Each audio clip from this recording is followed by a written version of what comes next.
Well, I'm just leaving from my wonderful home here in Sariak, or Sarik. Still don't know how to pronounce the name of the place. Beautiful day right now.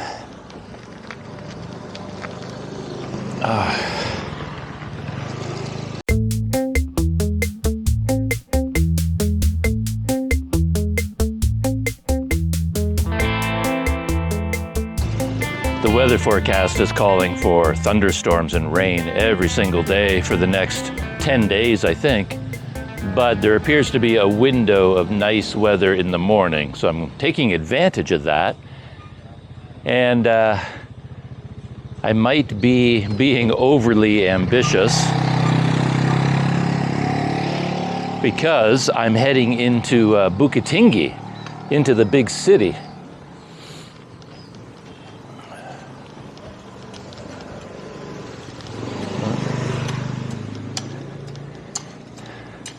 My original idea was to go to Bukittingi, stay there for a few days, get a hotel room, and then I could visit some of the attractions of Bukittingi that way. But I like it here in the village so much that my new plan is to ride my bike into town, one tourist attraction at a time, check out the attraction, and then ride my bike back here to the village to spend the night. So my base will continue to be this village, but I want to expand my world a little bit and get on the bike and head down into the big city.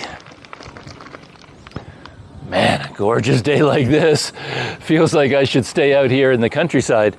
But there is a lot of natural beauty inside Bukittingi itself. So my goal for today is to visit what they call locally Lopong Japan, which translates as the Japanese tunnel. And it's not really an apt description, I don't think. I would call it more of a Japanese military complex because it's a series of underground tunnels that were built by the Japanese during World War II when they occupied what was then, called the Dutch East Indies. Hello, how are you? Fine. How are you? Good, good. I'm fine, thank you.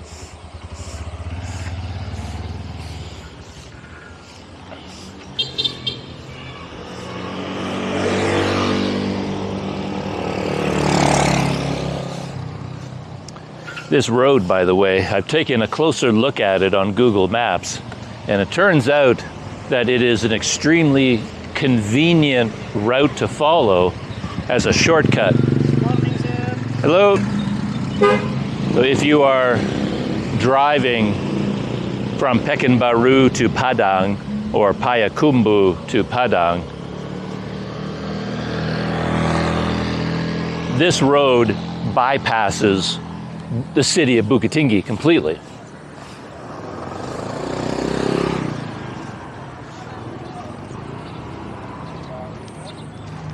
And that's why it's so busy.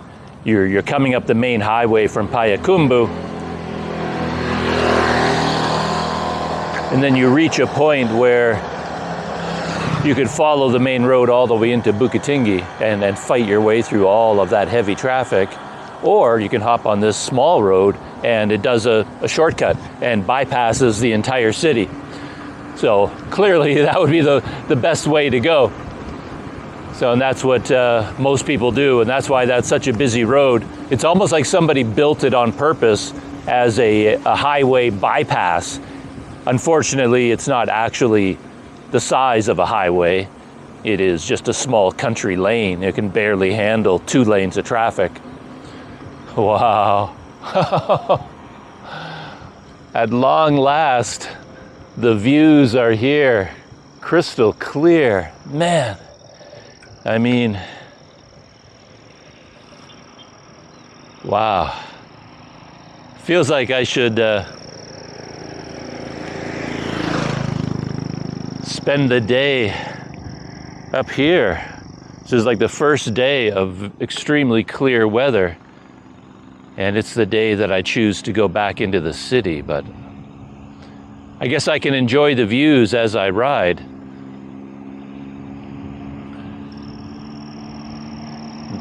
That is Mount Singalang over there.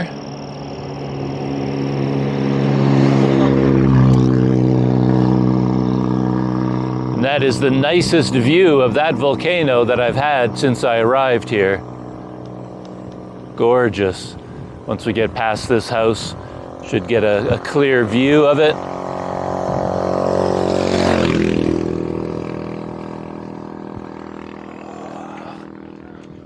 That is stunning. Absolutely gorgeous.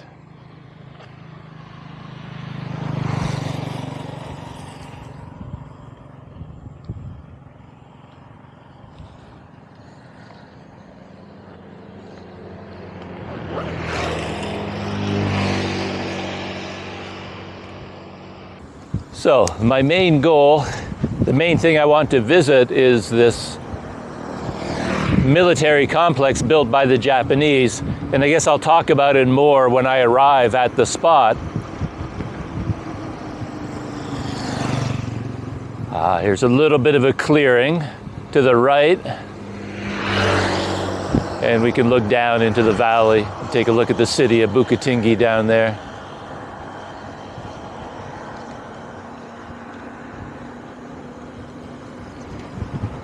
Yeah. But it's the volcano, Mount Singalang. That's the star of the show right now. Hello.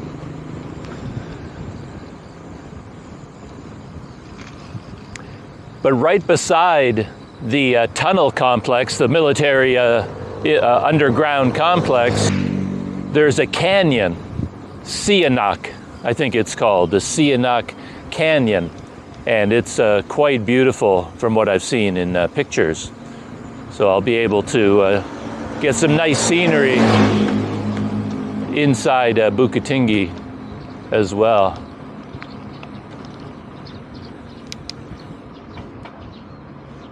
I'm following the small road that I rode along to come up here the very first time when I dropped off my bicycle. And I remember commenting on this house in particular. 3 stories high, wooden shutters over every window.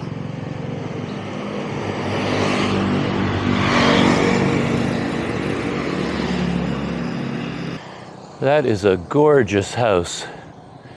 And I read somewhere about the importance of Mount Marapi in the local culture and history.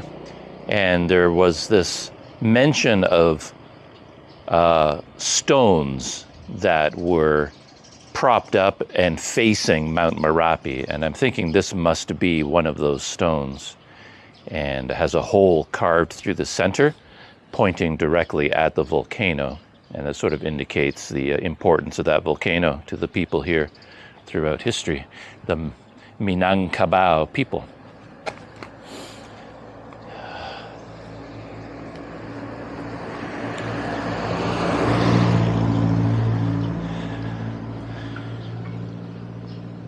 It's attached, this traditional house is attached to this more modern one here, I think. It's all sharing the same fish pond.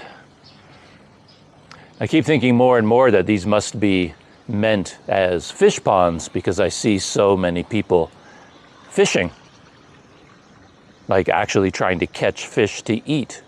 But I don't know really what the purpose of them is. In a way, it's surprising that Mount Marapi comes up so often. That name is the main name I hear in terms of volcanoes, when in fact Mount Singalang from here has the far more dramatic look to it. Perhaps, like Mount Marapi is behind me.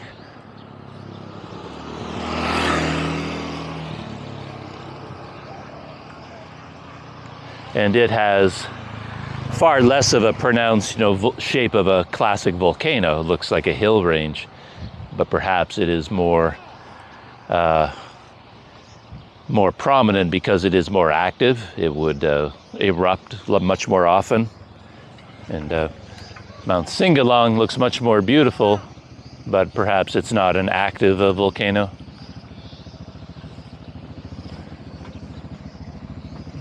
Whew.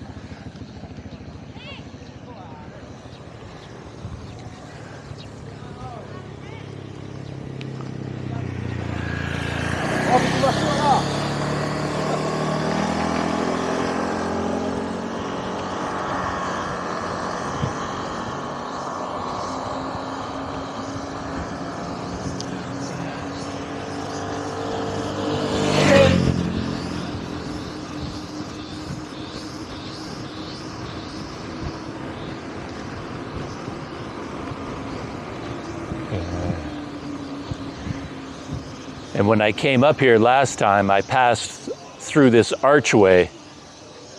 I turned off this road to follow the smaller road up to the village. But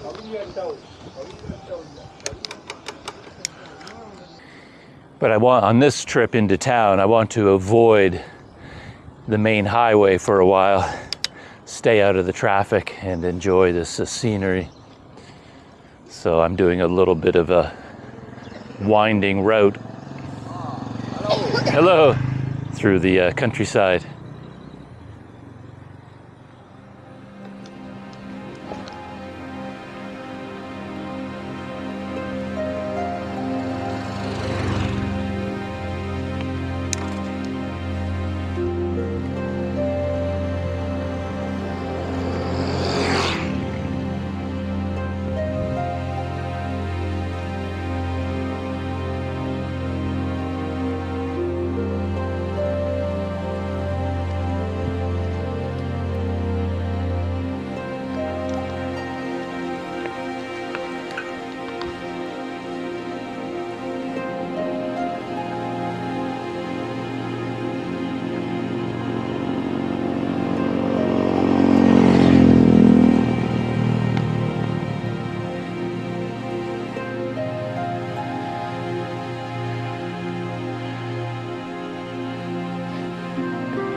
Hello.